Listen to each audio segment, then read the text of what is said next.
আজ করে দেখাবো সহজ পদ্ধতিতে চিকেন রেজালা। নমস্কার বন্ধুরা, বনশ্রীস কিচেন অ্যান্ড ব্লগস থেকে সবাইকে স্বাগত জানাই।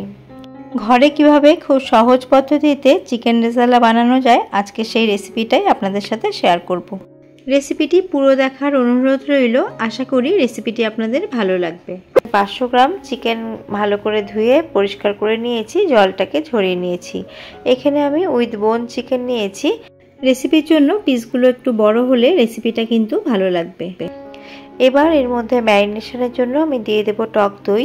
আমি 4 টেবিল চামচ টক দইকে খুব ভালো করে ফেটিয়ে নিয়েছি। আমি মিক্সার গ্রাইন্ডারের ছোট জারের মধ্যে একটুখানি ঘুরিয়ে নিয়েছি। আপনারা চাইলে হাতের মধ্যে ফেটিয়েও কিন্তু দিতে পারেন, হাত দিয়ে ফেটিয়েও দিতে পারেন। এবার এর মধ্যে আমি দিয়ে দিচ্ছি আমার চিকেনের পরিমাণ হিসেবে 1 চা চামচ গোলমরিচের গুঁড়ো, 1.5 চা চামচ আদা রসুনের পেস্ট দিয়ে দিচ্ছি, স্বাদ অনুসারে বা পরিমাণ মতো নুন দিয়ে দিচ্ছি। এবার এটাকে খুব ভালো করে আমি মেখে নেব।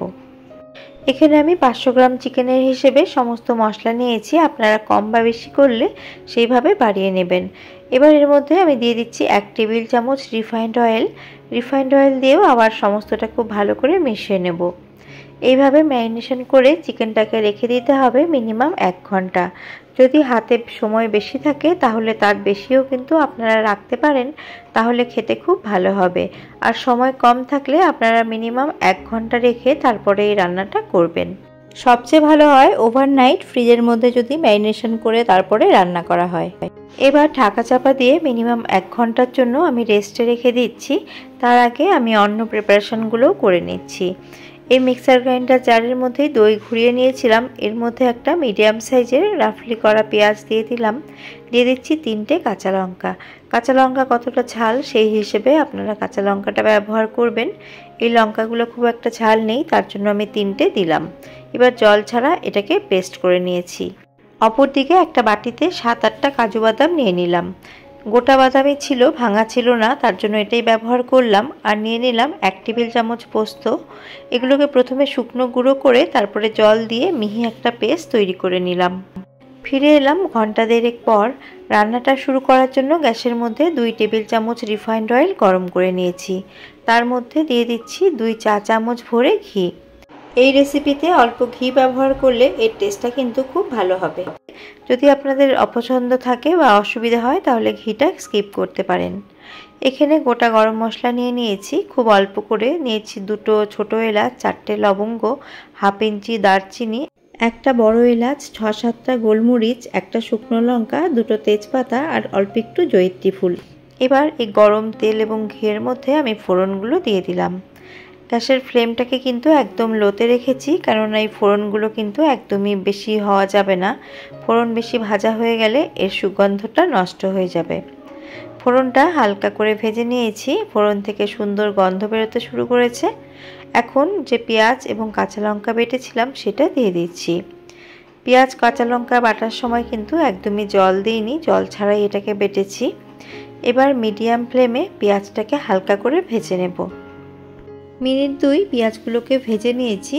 এবার এর মধ্যে আমি যে ম্যারিনেট করে রেখেছিলাম সেই চিকেনের পিসগুলো দিয়ে দিচ্ছি।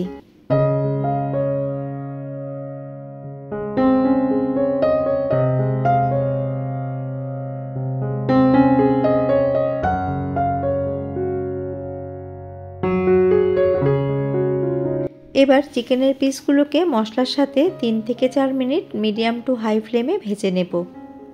রান্নাটি করতে করতে একটা কথা বলে রাখি, আমার পুরনো বন্ধুদের আমার বাসায় সবসময় থাকার জন্য অসংখ্য ধন্যবাদ। আর নতুন বন্ধু যারা আমার চ্যানেলটিকে ভিজিট করেছেন, আমার চ্যানেলের ভিডিও যদি ভালো লেগে থাকে তাহলে আমার চ্যানেলটিকে সাবস্ক্রাইব করার অনুরোধ রইল। আর পাশে থাকা বেল আইকনটির অল প্রেস করে দিলে নিত্য নতুন ভিডিওর আপডেট সবচেয়ে আগে আপনারা পেয়ে যাবেন। আমি চিকেনটাকে 4 থেকে 5 মিনিট ভেজে নিয়েছি। এবার যে ম্যারিনেশনের মশলাটা ছিল সেই মশলাটা দিয়ে দিলাম, দিয়ে আবারও সমস্তটা ভালো করে মিশিয়ে নেব। এবার চিকেন যাতে ভালো করে সেদ্ধ হয় তার জন্য গ্যাসের ফ্লেমটাকে একদম লোতে করে 8 থেকে 10 মিনিটের জন্য ঢাকা চাপা দিয়ে রান্না হতে রাখলাম। ফিরে এলাম মিনিট 10 পর। আর দেখুন চিকেন থেকে কিন্তু অনেকটা জল বেরিয়েছে আর মশলাও ভালো করে কষা হচ্ছে। এইরকম চিকেন থেকে জল বেরিয়েই কিন্তু এই চিকেনটা সেদ্ধ হবে। এর মধ্যে আলাদা করে কোনো আর জল দেব না। আর চিকেনটা যেহেতু দই দিয়ে অনেকক্ষণ ম্যারিনেট করা ছিল, তার জন্য এইভাবে ঢাকা চাপা দিয়ে রান্নাটা করতে হবে। আবারও লো ফ্লেমে আমি 8 থেকে 10 মিনিটের জন্য ঢাকা চাপা দিয়ে রান্না হতে রাখলাম। বন্ধুরা, এই রেসিপিটি অত্যন্ত সহজ, যে কেউ রেসিপিটি ফলো করলে কিন্তু রান্না করতে পারবেন। আবারও আমি 10 মিনিট পর চলে এসেছি। মাঝে আমি ঢাকা তুলে আরও দুবার করে নেড়ে দিয়েছিলাম। এই পর্যায়ে হাড় থেকে মাংস আলগা হতে শুরু করেছে, মানে চিকেনটা ভালো করে সেদ্ধ হয়েছে। আর মশলা থেকে দেখুন তেলও ছাড়তে শুরু করেছে। খুব ভালো করে মশলাটাও কষা হয়ে গেছে। এখন আমি যে মশলা করেছিলাম পোস্ত এবং কাজু বাদামের, সেই মশলাটা এর মধ্যে দিয়ে দেব।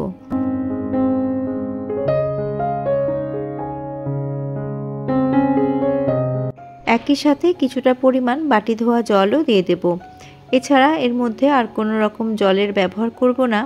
তবে রেস্টুরেন্টে অনেকটা পরিমাণ তেলের ব্যবহার করে, তার জন্য কিন্তু গ্রেভিটা অনেকটাই পাতলা মতো হয়। তো ঘরে রান্না করছি, তার জন্য পরিমিত তেলই কিন্তু ব্যবহার করেছি। এখন 1/4 চা চামচ আমি দিয়ে দিলাম কাশ্মীরি লঙ্কার গুঁড়ো, এতে কালারটা খুব ভালো হবে। আর দিয়ে দিলাম স্বাদের ব্যালেন্সের জন্য 1/2 চা চামচ চিনি। রেসিপিটিতে ফ্রেশ দইয়ের ব্যবহার করেছি, তার জন্য চিনির পরিমাণ কম দিয়েছি। দই যদি বেশি টক হয়ে থাকে সেই ক্ষেত্রে চিনির পরিমাণটা বাড়াতে হবে। আপনারা আপনাদের টেস্ট অনুযায়ী চিনির পরিমাণটা কম বা বেশি করে নেবেন। সমস্তটা ভালো করে আমি মিশিয়ে নিলাম। এখন গ্যাসের ফ্লেমটাকে একদম লোতে রেখে আরও 3 থেকে 4 মিনিটের জন্য ঢাকা চাপা দিয়ে রান্না হতে দেব।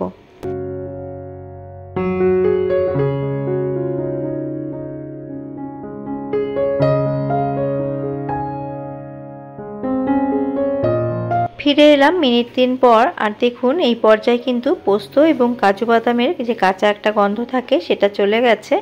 এখন এর মধ্যে দিয়ে দিচ্ছি 1/2 বাটির থেকে সামান্য কম মাখানা। রেস্টুরেন্টে এই মাখানা ব্যবহার করা হয়, তার জন্য ঘরে আমার মাখানা ছিল, আমিও কিছুটা পরিমাণ মাখানা ব্যবহার করলাম। এবার মাখানাটাকে আমি ভালো করে সমস্ত কিছুর সাথে মিশিয়ে নিলাম।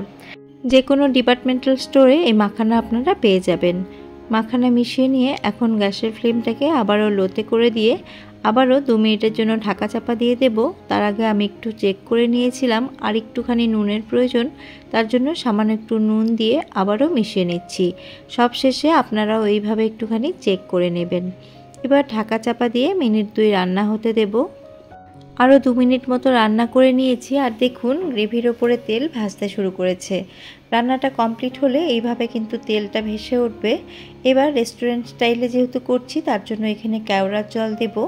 খুব অল্প পরিমাণ আমি এখানে কেওড়ার জল দিয়ে দিচ্ছি, 1/2 চামচের মতো। আপনাদের যদি ফ্লেভারটা অপছন্দ থাকে আপনারা আরও কমও ব্যবহার করতে পারেন। তার সাথে অল্প গোলাপ জলও ব্যবহার করতে পারেন।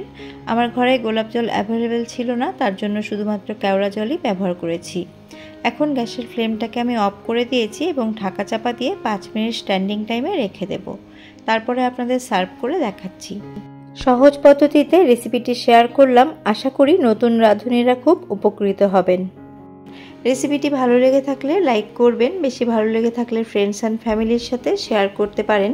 আবারও হাজির হব অন্য কোনো রেসিপি বা ব্লগ নিয়ে। নমস্কার।